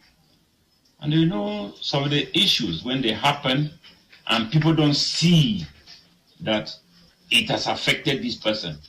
But at times when they stand in a place, I'm talking, they say, oh, Mr. Senator, you big people, to be honest to you, that I have witnessed the killings. I have witnessed it has affected me. My son-in-law, here in front of my door, this child was crying. I tried to find out what crime that child committed. I couldn't understand. And that child was shot just few meters away from my house, around 1 a.m. What I want to say, the civilians are dying. And you know my farm, where I have yams, I have plantains, I have palms. So when I produce a lot of oil, To stay without going to that farm is a very, very serious problem to me. You know, when after the elections of the 9, I left home. I stayed 5 months in Yaoundé without coming back. So, but I could not, but I've come back now to come and see what is going on. People have started going back to their farms. I want to appreciate the senior divisional officer, the new senior divisional officer, Mr. Abdullahi Aliu. He has also played a very big role for calm to return in this room. You find the military people, the civilians, they're all together moving around. As I'm saying, I like using my bicycle because the nature of the road couldn't permit me to come down with my vehicle here. In fact, it will cost me more if I brought. Okay, that was Bou Soule, SDF senator, resident in Womb there, also telling us what he's gone through and how the town of Womb looks like today with respect to the ongoing socio-political tensions rocking the conflict-stricken regions of the southwest and northwest region. But I will continue our discussion with you. Gentle, now you see the political elites are failed. What do you make of the commissions created so far with the objective of taming the tensions raging on? I think I earlier mentioned it that we applaud the government of Cameroon for different commissions, and they created is beginning with the National Commission for Bilingualism, many others, even the National Dialogue, even opening a common law school for Anglophones in Nam, even the DDR. We applaud. That's an excellent when somebody does something, because that from that you see that government is showing intention toward good intention toward putting an end to the ongoing crisis in North and Southwest. But I keep saying that we of the Northwest and Southwest, the Anglophones of the Northwest and Southwest, Cameroonians, looking at what is going on in Northwest and Southwest, I like Oliver Twist. Honestly, Mr. Liu, as especially the National Dialogue, especially the National Dialogue, we are like Oliver Twist because killing is still going on. I think the main issue that we are doing, anything that government is doing, is aim at putting an end to crisis in Northwest, aim at putting an end to killing in Northwest and Southwest. But with all this commission that the government have created, and if killing is still going on in Northwest and Southwest, that's why I can say that it means that more need to be done. More need to be done in Northwest and Southwest. And the more, as one of the viewers have earlier mentioned in the message, that there's a need for the government of Cameroon to call for a sincere, honest dialogue. When I mean sincere, I mean that it will be sincere than the other one. I'm not saying the other one will not sincere. This one will be more sincere than the other one. Doctors, we are Cameroonians. So what I mean by sincere is that, and people know, even those who are sending messages, they know very well that there's a need for such a dialogue.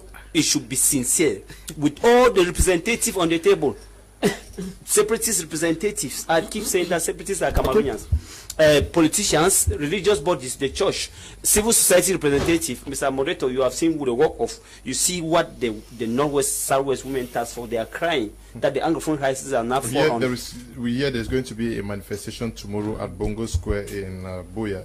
Yeah, they are crying that it's not centered on women. Women are the vulnerable population that have been targeted by the different arms groups. So what I'm just trying to say is that there's a need for a sincere dialogue representing there's all. Need for a sincere dialogue. But would this not also end when those involved in human rights, gross human rights violations, when they start accepting their act, that is taking responsibility for what they do? For example, in other parts of the world, when an act is committed, we see people telling the world that we are responsible for this, but in Cameroon, seemingly nobody takes responsibility over any such act. L'impossible n'est pas camerounais. I think we should understand that. And secondly, we should note that no child points the father's house with the left hand. And to every child, the mother is the best cook. Nobody wants to say that I take responsibility, looking at the culture of Cameroonians. But that should not be the focus. We should not say that because of this tendency they should not accept responsibility. They should accept responsibility, which is, if you do an act, you should accept. Like the guy in Muyuka actually confessed that he carried out the act. When we listened to the interview, he said, the interviewer said, I don't like the work your boys did. He said, no, it's not my boys, I'm the person that carried out the act. So you get, and when people start taking responsibility, it helps to mitigate and reduce the tension. But the issue here is, I think one of the reasons why I laughed when he talked about honest and sincere dialogue, like Dr. Ni said, there's a difference between facts and truth. Not all facts are truthful. The fact is that, Mr. Liu, there's somebody who wants decentralization. But the truth is that it's not decentralization that can solve the problem. That's the fact. When people can start saying the fact, this is a fact, this is a fact. Facts are alternative, are obsolete, and sometimes facts are what we call subversive. They are not truth. Truth is what will lead to a meaningful to justice. But fact is what will lead to a position, and that position may be truthful and may not. This is what, when I hear you talking about the women task force moving tomorrow, to me, it's not a women task force, eh? The women task force are supposed to be a part of. Good, Leo. What I expect from these people, what I expect from the mothers, is that they should not just end at the level of Bongo Square. It should be a radical move, because when you have people who are, let me ask you, Leo, how does that affect someone in the bush with a gun? When you go and Bongo Square, sometimes they don't even listen. Those guys don't even listen.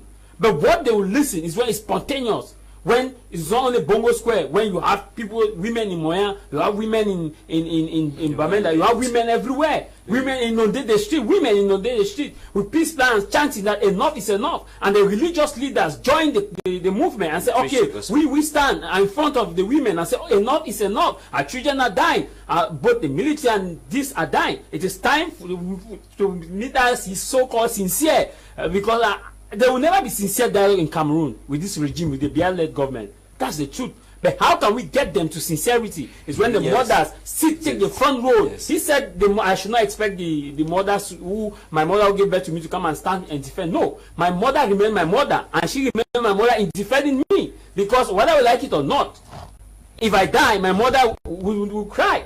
But it is the custom. This is what the Bible says. We've seen mothers in West Africa stop evolving. Yes, we have seen it. Yeah. This is what happened in South Africa. Women took the street, and Judge Montutu and the rest took the street. We've seen mothers stopping war. Let me explain you this. My mother was never gave birth to me for me to die before her. That's the truth. That's why you will never hear of an orphan, but you will never hear of a woman who, in demonstration. That is a red line. The international community doesn't need conventions. At that level, they don't need conventions. Our mothers need to be educated on this. Okay. They need to be educated on this. Good evening, Mr. Liu. It's about 1 week. My media prime is not showing on my television. I would just advise you to change your frequency. Many persons write to me every day. The frequency moved to 12,333. Our new frequency is 12,333. Symbol rate is 30,000.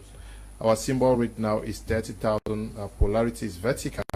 So just, if you cannot do it, get a technician. It's going to help you. That I should move the frequency to 12,333. Now we are looking for a definite end to this. I'm sure this is going to be allowed. The last talk for the evening.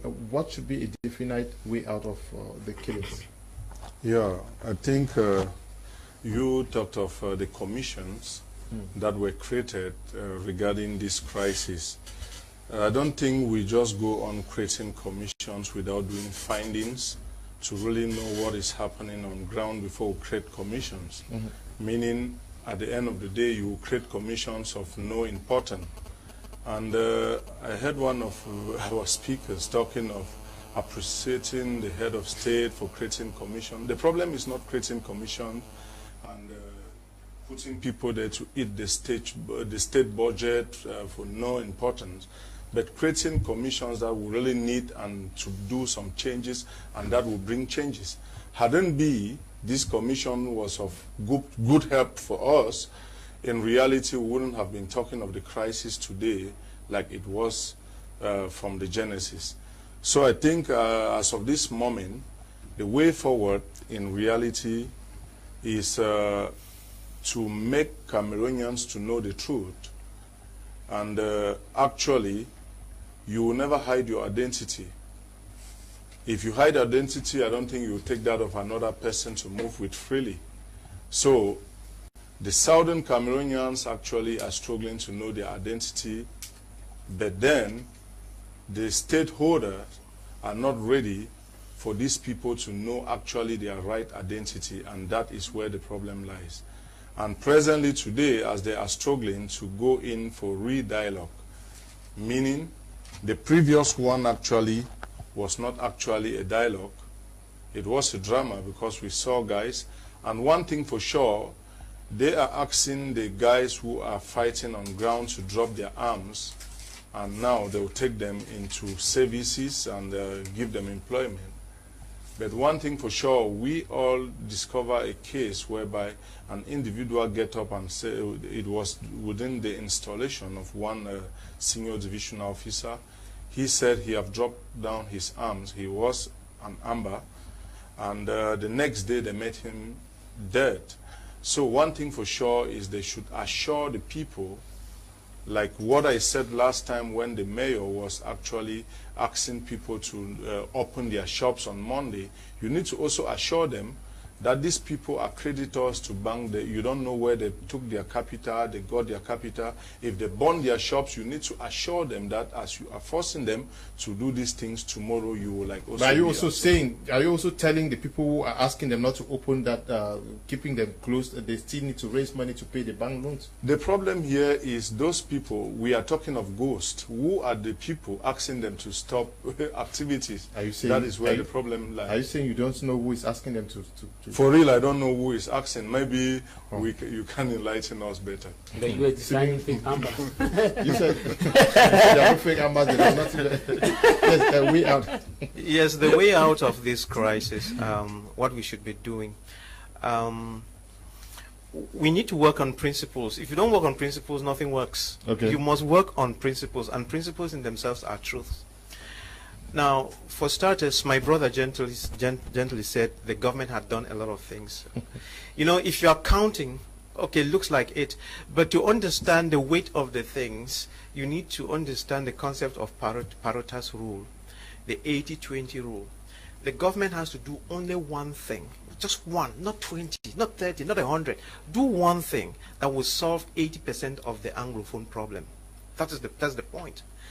And what is that one thing that ought to be done? What is that one thing that the major national dialogue had to address to be able to solve the problems? What is that one thing that is missing, which is responsible for the violence that is still continuing?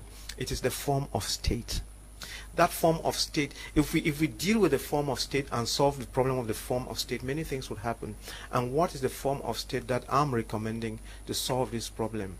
The next dialogue that is coming, which will be a truthful dialogue this time, would have to deal with confederation. Confederation where we define West Cameroon and East Cameroon. Then after that we cause decentralization within these confederal states. It's very important. Then we build a capital at Ebebda on the river Sanaga, somewhere in Bafia, there, a place called Ebebda. Build a capital there for East Cameroon, so that Yaoundé is a capital for West Cameroon and East Cameroon. Then Ebebda is the capital for East Cameroon. Once you do that decentralization, the people in Marawa can function independently of the people from the south. It's very important to do that. Okay. Then the next thing that we need to do is to define the code of arms. What is the responsibility of Anglophones in the army? What is the responsibility of Francophones in the army?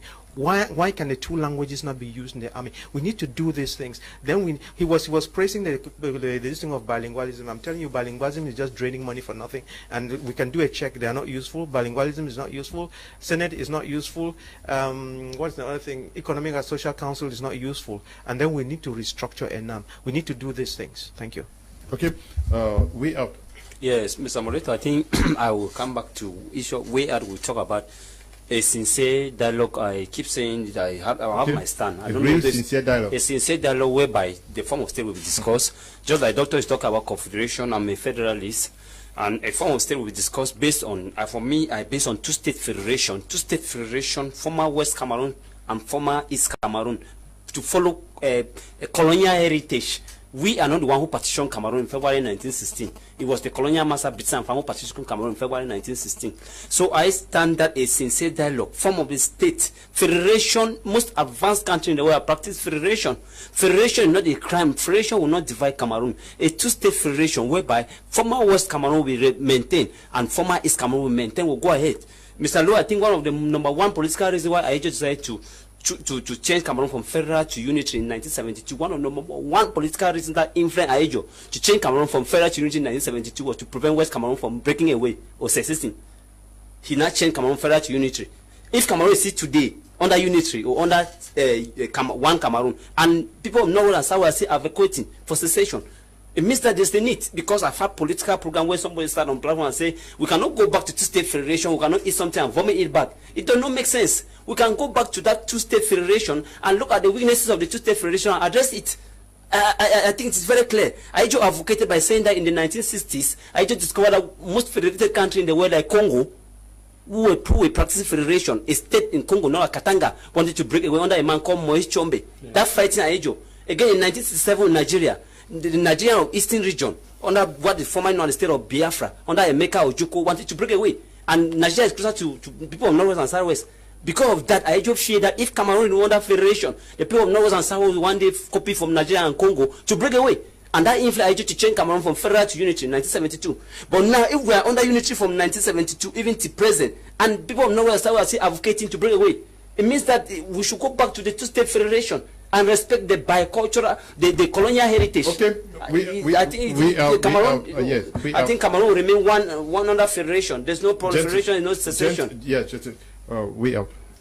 The truth is God. Okay. You can only kill the teller and not the truth. When you kill the teller, the truth remains to haunt you. And until the lion produces its own historian, the story of the hunt will always be told to glorify the hunter. Dear President Paul Biya and dear people of Cameroon and anglophones, let us together sit on the table and focus on the women, children, mothers, youth who are being killed on a daily basis.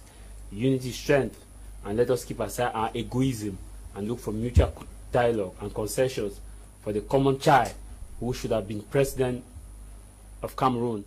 But because of the fact that schools are not going on, businesses are not opening, hospitals are not in those trouble-hit areas, the future of Cameroon is in the blink. It is time for us to look at what we stand for. Land of glory, land of promise.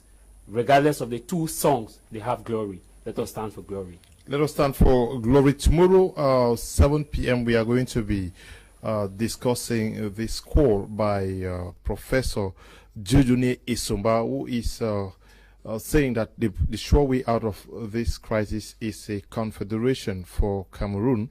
We equally are going to be looking at a call by Human Rights Watch for sanctions to be meted out on those involved in gross human rights violations in the troubled Southwest and Northwest regions. We want to thank you, Dr. Nick, for answering present for today's edition. Thank you very much. It's always a pleasure to come on this platform, and I use it most of the time as if it were an amphitheater to try to give us some principles by which we should live and think. Also, thank you to you, Tamai Jarvis, for answering present today. Thank you, and thanks to the management of BT Media.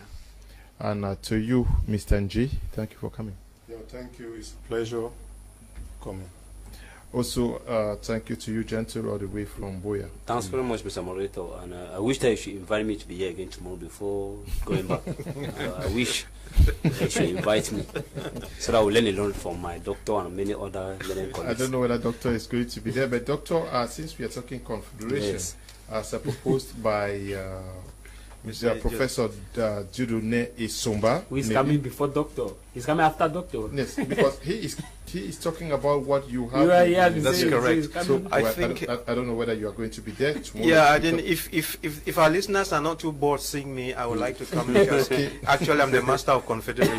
So we should come and talk about it. We are going to look at what Professor Issoumba is proposing, and then in line with what you are also proposing. We want to thank you all who took time off to follow the program, and to the production team, Desmond, Paul, and Eli, and those at the broadcasting. We say special thanks to you. Stay blessed. Bye-bye.